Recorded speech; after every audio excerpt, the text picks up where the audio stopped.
How do I price my work? I get asked that question all the time. And in this video, I'm going to show you how I price my work as a professional furniture maker and the twist that makes it unconventional.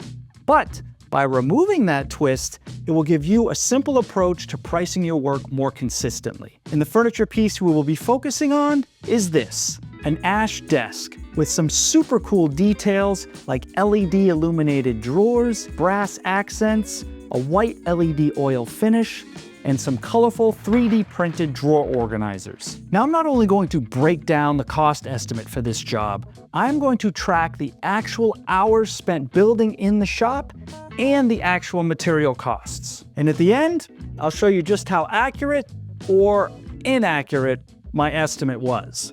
This wasn't just any desk build. It was from my most discerning client yet. Hi! My 9-year-old niece. Now, this desk had a few basic requirements: a large writing surface, a shelf, and a couple of drawers. Here was my initial sketch, and after some FaceTime calls with my niece and several more revisions, these are the measured drawings I had made. The shelving unit shown will be the subject of another video. But now for the desk. The initial estimate had materials at $426, which includes the lumber. The supplies include the CAD drawings and things like the drawer slides and LED lighting. And the labor, well, that's my time, including picking up materials, building, and delivering, which totals up to $5,914. But that does not include any added margin or sales tax. We will get into selling price, margin, and profit and how all of these numbers were calculated shortly, but first, let's go pick up some lumber. Now, I've never actually worked with ash before, but my niece wanted a light-colored wood, and ash is a dense hardwood and supposedly takes stain rather well.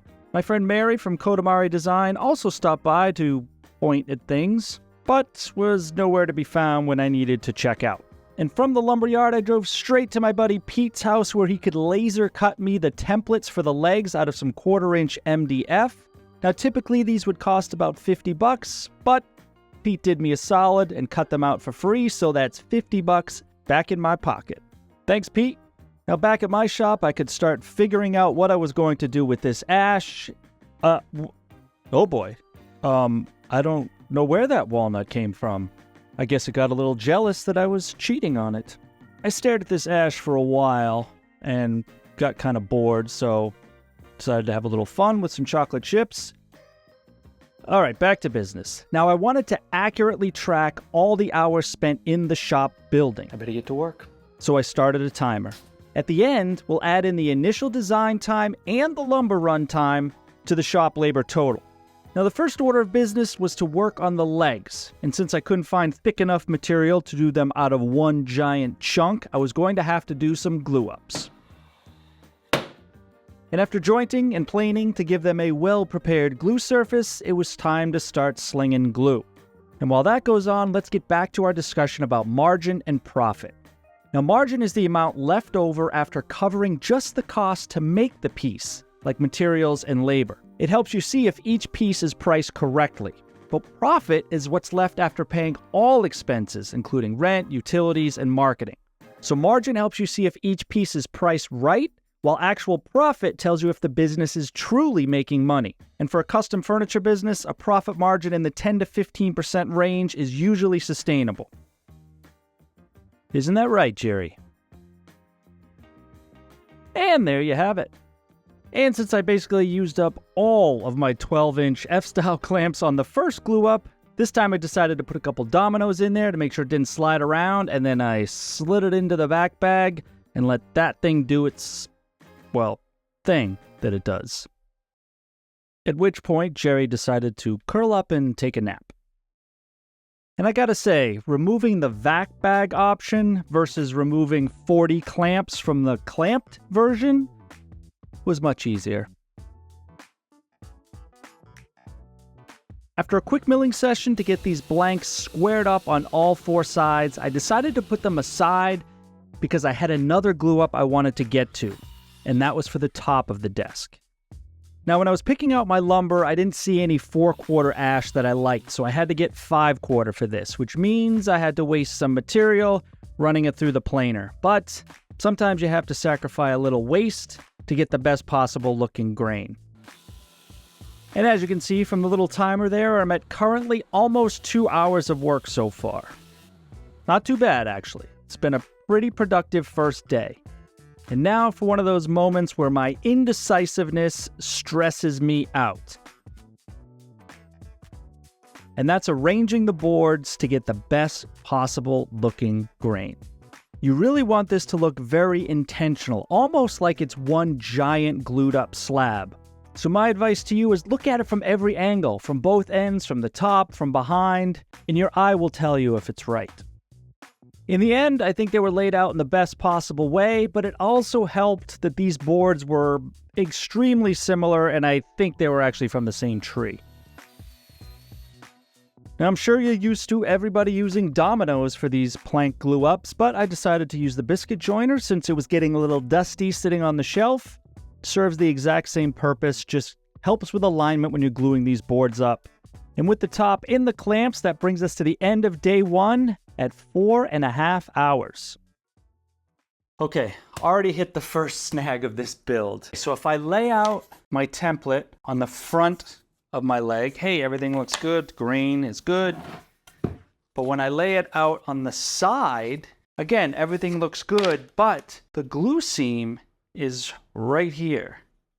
So at some point where this leg tapers down, it's going to cut across that glue line, which means one piece is going to be tapered down to nothing, down to a splinter, and the other is going to be tapered down to a splinter, which means you would see a glue line horizontally right there on the inside face of the leg. Is that a big deal? Kind of. I don't want to see that. So the first option would be to go out and try to find some 12-quarter stock, so I wouldn't even have to worry about a glue seam. But the more practical option right now is to find a way to re-glue this blank up so I do not have a glue seam anywhere. And that could mean ripping this in half, mitering the corners and gluing it back up and then cutting it.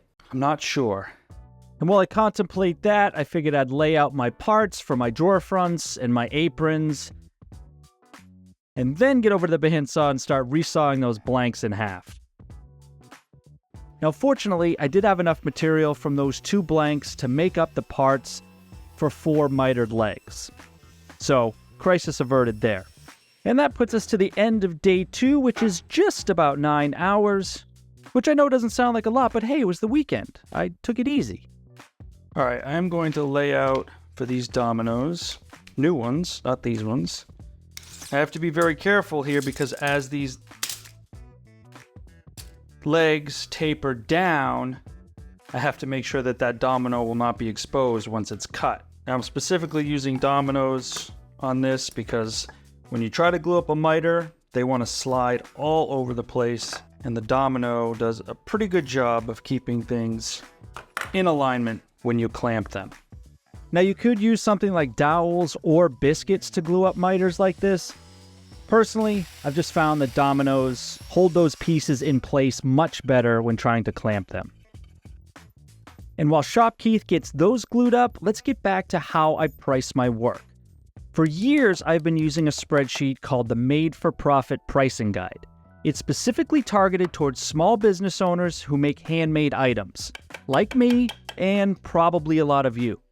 Now, this isn't a free spreadsheet, but it's only $20, and it has saved me countless hours struggling with putting together estimates. Once you input all of your material costs and estimated labor hours, the spreadsheet calculates the rest, including what your selling price should be and your margin and your profit. And you can easily adjust your margin percentages to really dial in a selling price. It includes a margin-based model that I always use and a time and material model with examples of how to use each. Okay, I can't give away the milk for free since this is a paid item, but here's an example of the first section that is all about raw materials like wood and metal. If you recall, my estimate for materials, which included ash and MDF for the drawer bottoms, was $426. Now, the supplies section includes things like finish and hardware and any subcontracted work, like measured drawings. Now, my number here was $988. Now, the last section is the hardest for me to calculate, and that is your labor hours. You just never know how long something's going to take if you've never built it before, or if it has difficult details or joinery that's going to be complicated. And what if you screw something up and have to redo it? Or you have to go out and get more material to redo it.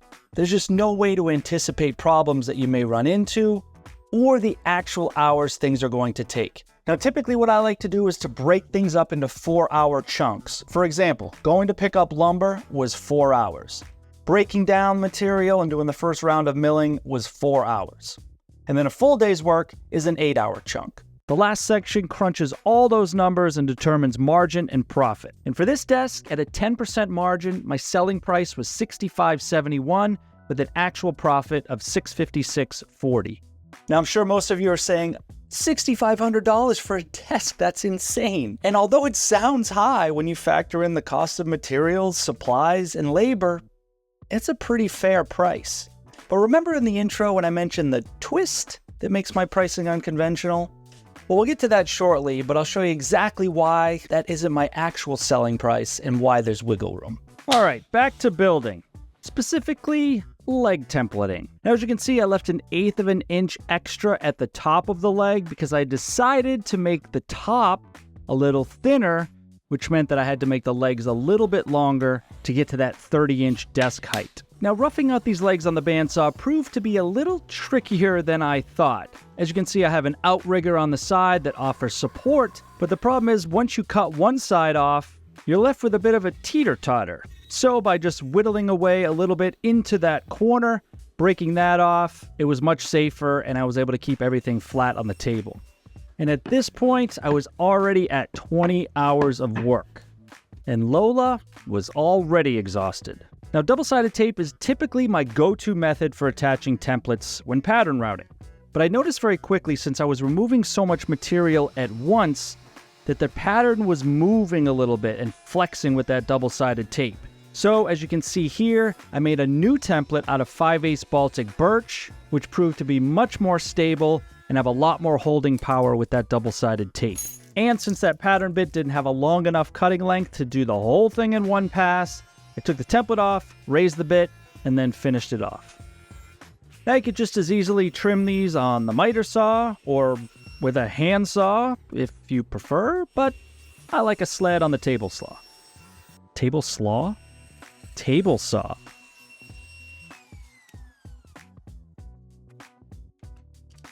You know, sometimes Jerry actually pays attention when I'm trying to teach him something. It's amazing. Now, although I had plans drawn up for this desk, they were really just pictures. And all the internal structure and framing and joinery all needed to be figured out during the build. To which you might be saying, well, Keith, why did you spend so much money on having CAD drawings made? Well, sometimes you need those to present to the client to get approval, and those drawings go through many iterations of sizes and details before you come up with a final design. Now, I could have spent more money and had all the joinery and everything laid out in a cut list and a part list perfectly, but I prefer to do that stuff on the fly because I like the challenge. Now, true mortise and tenon joinery to join the aprons to the legs may have been a little bit stronger, but dominoes for this, you just can't beat it. The speed, the accuracy, and the strength. And you may be wondering why I'm using mahogany dominoes. Well, I just ran out of regular 10mm dominoes and I had those long 3-foot sticks of those, so I cut them all up. Now, the first little challenge was how was I going to connect the front leg to the back leg with a stretcher that I would be able to hang my drawer slide from, but would also act as a drawer stop. I also needed to take into account the thickness of the drawer bumper that I would use so that the drawer face would be flush with the leg. Now, the next challenge was the front stretcher, because I didn't want one. I have found whether you use a top or a bottom stretcher, it will impact the maximum depth of the drawer that you can achieve, because when using undermount slides, the drawer front needs to hang below the drawer box at least 3/4 of an inch to hide the slides. So my no front stretcher solution is heading down to my buddy Ryan at Liquid Metal Works, where he's going to cut me these metal straps. Now, I recently helped out Ryan with one of his projects, so he was kind enough not to charge me for these, which put $75 back in my pocket. Thanks, buddy. He was also kind enough to countersink all the holes for the screws for me. And after that fun little field trip, it was back to the shop to work on the drawer boxes, which are a project all in themselves. Now for the drawer bottoms, I could have sourced a 4x8 sheet of 1/4-inch ash veneer plywood, or I could have probably gotten away with maple or birch because they're very similar and they're going to get a white stain on them, but that wouldn't be authentic, and it wouldn't be me. So I resawed a bunch of material, planed it down, stitched them all together with some green tape, and glued them down to both sides of a piece of MDF, shrink wrapped the edges, and slid them into the back bag.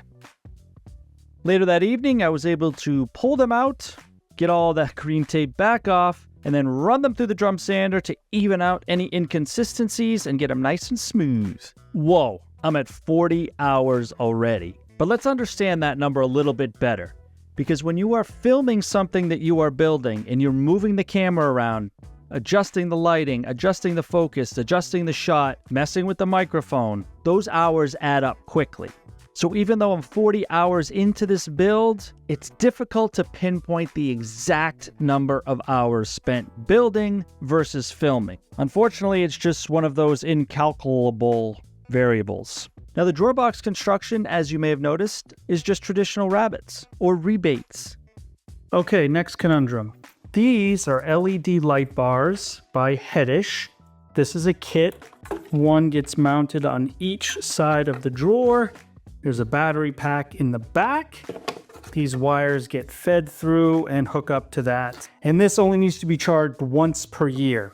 And the way they determine that is they control the voltage in here. You can't change that. And when the drawer is open, it will only stay on for 30 seconds. This needs to be recessed into the side of the drawer. You can see there's this little rounded piton that runs the length of the light bar that will snap into a groove. But there also needs to be a rabbet cut in this side so this drops in and is flush with the top. Remember when I mentioned before, sometimes you just don't know how long things are going to take? Well, I've never installed these light bars before, and the instructions that come with them are pitiful at best. So although the installation process I just explained seemed pretty straightforward, it took a while for me to figure out how to actually make it work and integrate them into the drawers seamlessly. And you may have noticed that the sides are actually thicker than the front and the back. The front and the back are 5/8, but the sides needed to be 3/4 of an inch. Luckily, I had figured that out before I milled up all my drawer parts. And just to make sure everything fit together properly, I did a dry fit first and was pleasantly surprised when everything fit together. And while that drawer box was dry fit, it was the perfect time to take measurements for the drawer bottoms, and then I cut them to size on the table saw. Now, one small detail I decided to add was where all the aprons met the legs, and that was by adding this little teeny 3/16 of an inch rabbet. And what that's going to do is break up that intersection where the horizontal grain on the aprons meets the vertical grain on the legs. And you'll see exactly what I'm talking about when I glue everything up. Speaking of gluing things up, we're already at 50 hours and we haven't even started gluing up the base of the desk yet. But that's going to have to wait because there were a few other things I wanted to do to the desktop before moving on to the glue up. And the first thing being drilling a hole right through it. Oh boy, that's never an easy thing to do. Now what is this for, you might be asking? Well, cord management. The idea is to push the power cord through that hole and then slide the cord aside into the other slot that I am making, and then that hole gets covered with a custom brass grommet. Okay, now it's back to the desk space, and the real reason I didn't feel like gluing it up earlier is because I knew how much prep work I had to do, sanding everything, routing all the profiles, and basically getting it almost finish ready before I glue it up. Because it is so much easier to work on these parts individually rather than when the whole piece is glued up. And as with most glue ups, it's so much easier if you're able to work in sub-assemblies rather than large multi-piece assemblies. For me, this decreases my stress level and allows me to focus on these smaller assemblies to make sure they're right, meaning that they're square and all the glue squeeze out is taken care of before moving on to a larger assembly. Whoa, Jerry. That's my glue brush, bro. Mission control, prepare for docking of center partition. Docking complete, secure the partition. I've seen The Martian too many times. Now we can attach the leg sub-assemblies to this rear apron assembly. And you'll notice that little 3/16 rabbet detail I mentioned earlier. What do you guys think? Would you have made everything flush, or do you like the little groove? I think it can work both ways, but I do think it depends on the kind of wood you're using and what the grain looks like. Now, I'm generally not one for using exposed screws. However, these front trim screws will be covered by the drawer slides, and the ones way in the back you'll never see. And now we could square up the entire assembly by attaching the 3/16 steel strap. And not only does it square it up, it makes it nice and rigid. Now, the one caveat of that 3/16 steel strap saving you that valuable drawer space is it needs to be recessed into the underside of the desk. And to take into account any wood movement of that desktop, I made the recess about 1/8 of an inch bigger on both sides. So what I want to do now is put a 1/4 inch radius on all 4 corners of the desktop to match the 1/4 inch radius on the outside of the leg. Now you can try this by hand, but trying to get that perfect doesn't always work out. I don't have any corner templates either. Ooh, but I can 3D print one real fast. Now you're probably wondering, Keith, how are you going to 3D print one? You don't have a 3D printer? Ah, but I do. And I love it. Let me show you. That's yesterday's coffee. This is the Bamboo X1 Carbon, a revolutionary step forward in 3D printing technology. As you can see, it's fully enclosed for a dustless and controlled environment. It has a full-color touchscreen that allows you to access printer controls, filament, calibrations, and an internal print cache. The AMS, or Automatic Material System, simplifies filament loading with 4 slots for multicolor and multi-material prints. And the Bamboo filament rolls even have an RFID tag that load print profiles and settings automatically into Bamboo Studio, which is the program used to prepare your objects for printing. It has an integrated slicer which converts your digital model into printable instructions for your printer. Now for this vase, I added multicolor stripes, and then I could monitor it from my phone using the Bamboo Handy app. The built-in camera monitors print progress and can detect printing issues. And by adding a micro SD card, you can record time lapses of your prints. The Bamboo Handy app can also be configured to give you notifications when your prints are done. That's so cool. Now to get this corner radius jig going.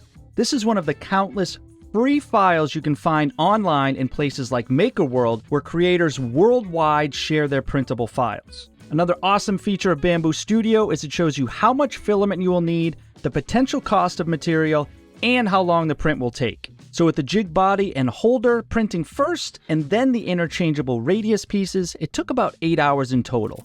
Much quicker and cheaper than buying something similar online.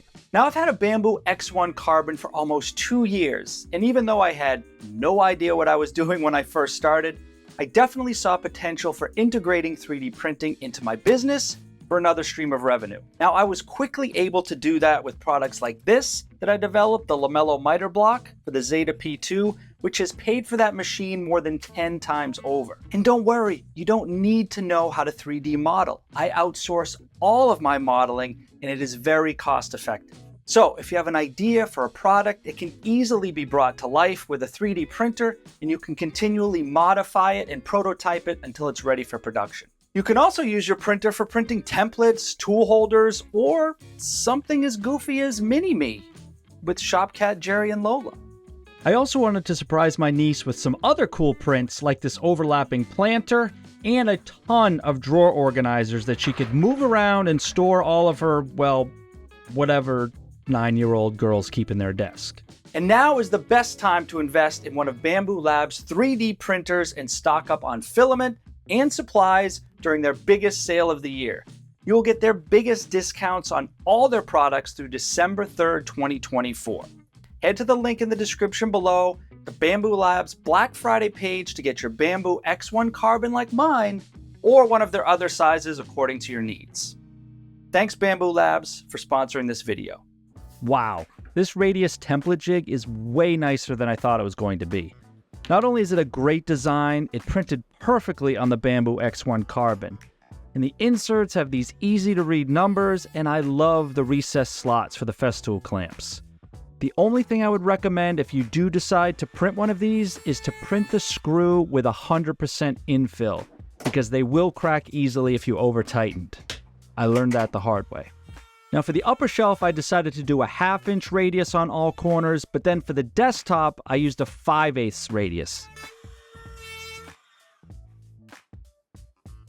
Now to hold the drawer slides in position while I mounted them, I just glued 2 pieces of wood together to act as a little shelf, clamped them to my apron and middle support, and then it was easy as popping in a couple of screws. Now before I glued up the drawers, I decided to pre-finish them, but I forgot to film that. But here's the finish that I used. And now let's glue them up. Total boat, baby.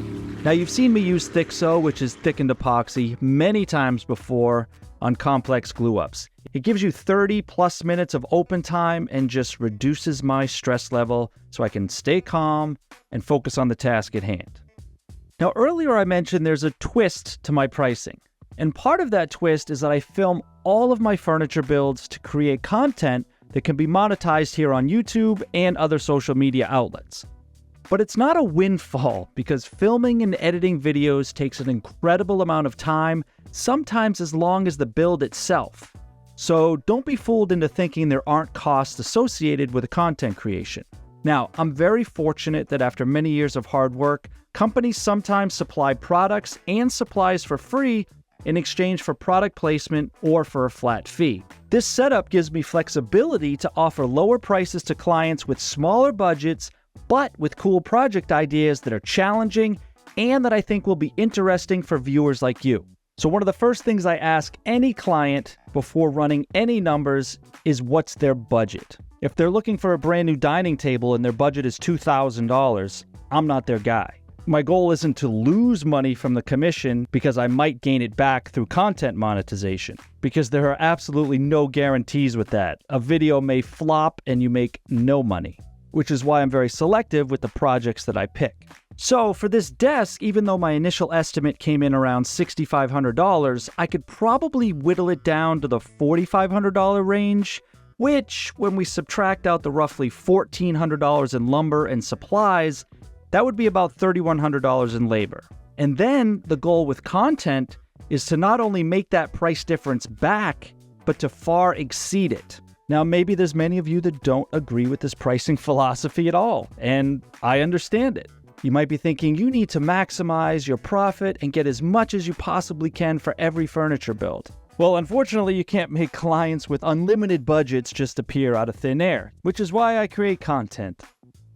Now, speaking of free products that I'm fortunate enough to receive, Grit Grip sent me their new double-sided sanding sponges to try out, and these things are fantastic. They're obviously very flexible for sanding curves and edges and profiles, but the sandpaper actually lasts a long time. The grit doesn't wear out after a few minutes of use. And using these sanding sponges was actually the best method that I have found for polishing the ends of these brass pins. I just worked my way through the grits up to 3,000 and then a sunshine polishing cloth to really buff it up. And look at that, super shiny. All right, I want to come clean now and let you know that my timer somehow stopped or crapped out. I think it's because my phone died and the battery died and then it reset the timer. But I have been keeping track of all of my hours on this build, which I will present to you at the end of this video. 7/16 brass rods. These are big boys. Now, my initial pitch to my niece was to hold up the shelf on the desk with these brass rods, and then I said, well, what if we go to actual wooden posts or put a rim around the shelf just to prevent things from falling off? And she was adamant. She said, no rim. I like the brass rods. I said, fair enough. I can get on board with that. All right, so my jig has a center line here that I will line up with the center line that I drew in all 3 locations. Now, I'll be honest, this wasn't as easy as just quickly drilling some holes in a jig and marking out them on the desktop, because they had to match the layout perfectly on the shelf above so that the brass rods would actually be vertical and plumb.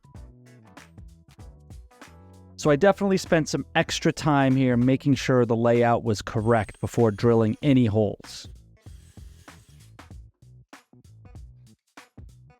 Now, I showed you the finish before, but I just want to review again. These are LED coatings. These are vestings from LED Coating Solutions. So the first coat I'm putting down is this ultra white, which really helped to balance out the dark and light tones of this ash. Now, the reason I did a 1-to-1 mixture with the white and the satin was because just white alone was way too strong and too opaque. The first step is always to spread it around and then using a Scotch-Brite pad, really work it in all directions, clockwise, counterclockwise, with the grain, against the grain, wax on, wax off. And once that's good and worked in, I just buff off the excess. Now, you're really supposed to try to leave as much material on the surface as you can, but it's very difficult not to get streaks. So I find if you just buff it all off, cure it with the LED light, and if you need more pigment or more color, add another coat. Now, after the top coat was dry, I put a couple of clear coats of the Heidelberg Pro Lignum. And with this, I did a mix of 3 parts satin to 1 part semi-gloss. Now, why the Heidelberg versus just using the vesting satin by itself? Well, this Heidelberg goes down much smoother and it's less prone to streaking in my experience. Now, hopefully Heidelberg will come out with colors like vesting so I can just stick with 1 coating rather than using 2, but in the meantime, I'll just swap back and forth using the colors from vesting and the top coat from Heidelberg. Now, if you've seen any of my videos before where I make custom drawers, I do like to pin these rabbets. If it's walnut, I'll use brass or copper, but in a light color wood like ash, brass is definitely the way to go. Now, as you see here, these didn't seat all the way because that epoxy in there created some kind of vacuum where they wouldn't squeeze down in. So, came back with a clamp and got them down nice and flush, but with still a little bit of a pillow to give you that tactile feel when you touch them. Now, finishing the drawers was the easy part. Now it was on to the desk. I decided the best approach here was to work in sections. So I started on the front leg, along with the side apron and a little bit of that internal structure, and just made my way around to the back apron and the other legs until everything was coated with the white, and then I hit everything with the clear. And just like any hand-applied hard wax oil, it was exhausting. But after it was applied, I could cure it with the light, and it was dry. It's a beautiful thing. Now, the brass rods for the shelf also needed a bit of sprucing up. The first thing I did, though, was I took some 80 grit paper and sanded the top and bottom to give the epoxy something to bite into. And then I just went through the finest grits I had, starting with 4/0 steel wool, 3000 grit, 8000 grit, 14,000 grit, which is green apparently, and then the sunshine polishing cloth, which by the way has a little bit of grit in it, but it cleans up all that residue and really gives it that high shine. And then to seal it, Renaissance wax. Now, I do have some rattle can lacquer that is specifically designed for brass, but I found that to be hit or miss. Sometimes I get orange peel, or the spray nozzle, or the nozzle malfunctions and it ruins the piece, so I just went with the wax. And then I also drilled out a hole in the top and bottom of each one of these rods to give any excess epoxy a place to go. Now, I had to be really careful with how much epoxy I actually put down in these holes because I didn't want any squeeze out. Because if I had to wipe that away, it could cause issues with the wax finish on the brass rods or on the desktop itself. Now, I know on camera those look a little wonky, which is why I used a square to double check everything before really seating them.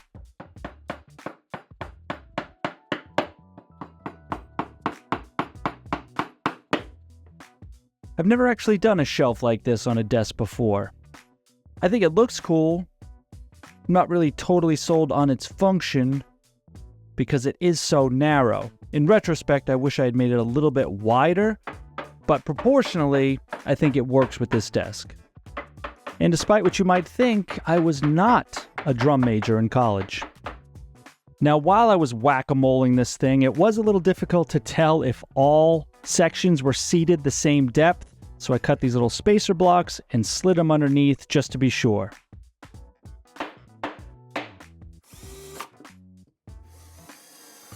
And now on to more finishing touches, like attaching the desktop to the actual desk using the figure 8 fasteners and then screws into the countersunk holes of the metal strap, and getting the LED lighting installed. Now this is a total luxury, especially for a 9-year-old's desk, but I thought it was a really cool feature to add, and since I've never used it before, I wanted to try it and see if it's something I want to incorporate in future builds.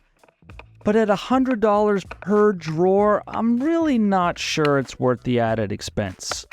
Unless, of course, a client specs it and they're willing to pay for it. Now, to wrangle that excess wire in the back, I found this file online and then 3D printed these clips real quick. Worked out perfectly. Bamboo to the rescue again. And now to test it all. Okay, maybe it is worth $100. Okay, so this is a magnet that creates some sort of magnetic connection with a magnet in the battery pack, so that when you open the drawer, that connection is broken and the light turns on. Like so. Unfortunately, where that magnet needs to be placed inside the cabinet was right where the drawer slide was, not where I put it. So what I did was I actually removed that and then stuck a big rare earth magnet right to the drawer slide, and it worked perfectly. And one last detail was to add my medallion by Medallion Maker branding. Now, I've never actually used the rectangular ones, so I used a big bit to clear out the majority of the waste, and then that little teeny bit to get those corners. Then a little CA glue from Total Boat, and it's seated in there perfectly.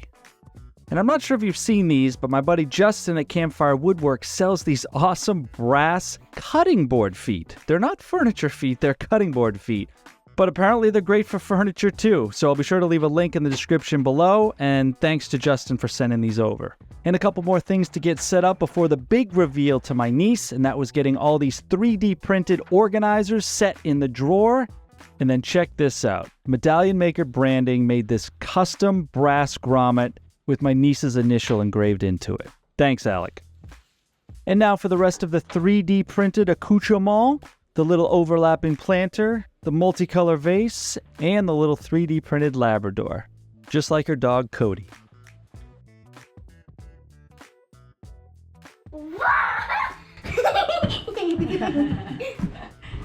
What's this? It's a vase for flowers. Oh, it's purple and blue. I like this. You gotta open the drawers. Whoa.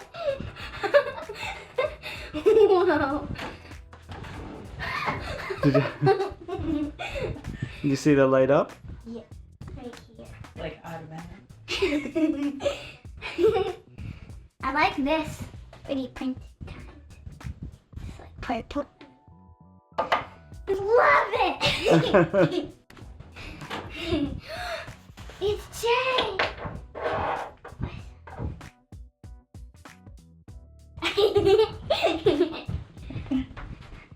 Well, I think that was a success. Not gonna lie, I was kind of nervous the whole time whether she was going to like it, but her smile said it all, and I'm sure she's going to enjoy it for many years to come. And before I break down the estimate versus the actual costs and labor, here's a few more glamour shots.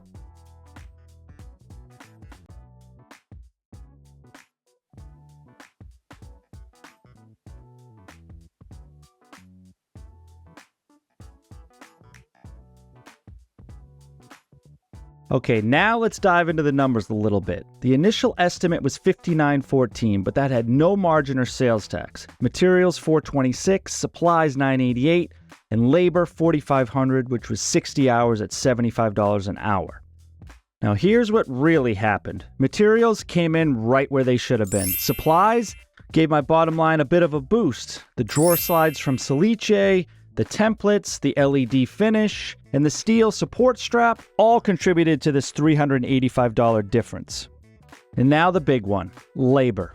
This came in at a whopping 114 hours, which was almost double what I anticipated it would take. And when you calculate that with my hourly rate, it puts the labor at $85.50. Yikes. But It goes back to the point I made earlier. When you're building a custom piece of furniture that you've never built before, it's very hard to estimate the actual hours it will take.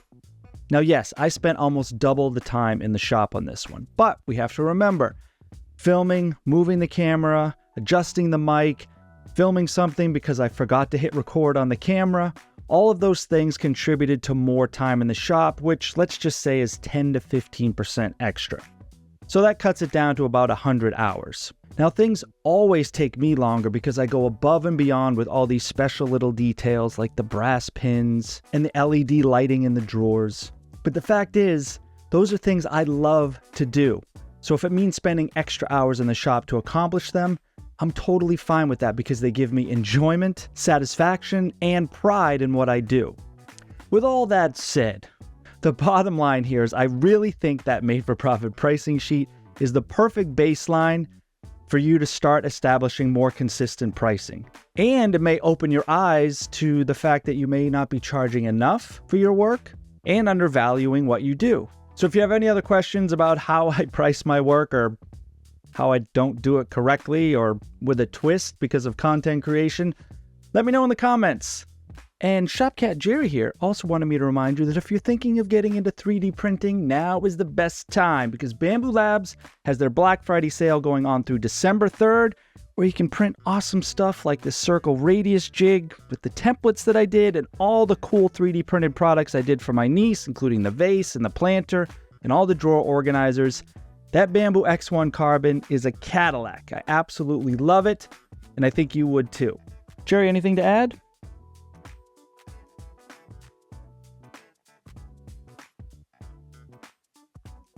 And I also mentioned earlier there's another part of this build, which was a bookcase unit, which will be out sometime this year. So stay tuned for that. Thanks so much for watching.